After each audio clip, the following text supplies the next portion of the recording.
El del macarrisme és una manera d'explicar la nostra moguda, perquè aquí a Catalunya, excepte alguns grups i excepte algun tipus de música, la majoria de música sempre ha sigut com una mica elitista, no? Vale.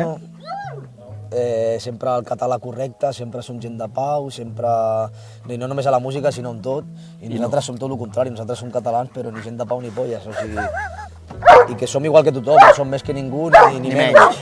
Si tenim que defensar la nostra cultura ben defensada, doncs la defensarem. Està guai. Al final que hagi fet un concepte així i li hagis sabut donar un No, i que al valor, final tio, jo és crec xulo. que hi ha molta gent que s'ha sentit tot representada perquè a mi em passava, jo també he necessitat a la meva vida algun referent una mica més bandarra, tio, en català, sempre tot super pur, o sigui, tot super ben dit, sempre tot super... Oh, no, és que tens que ser molt culte i tens que ser molt... com molt perfecte per ser català. Perfecte ni polla, jo no soc perfecte, jo sóc un cafre igual que som tots, perquè després els que van de perfecte són els més fills de puta, que després li peguen a la dona o fan qualsevol barbaritat.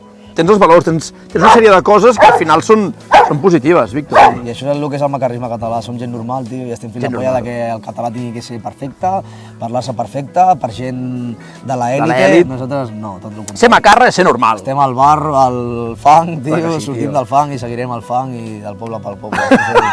Anem a buscar-vos, va, tio, és el que veníem a buscar.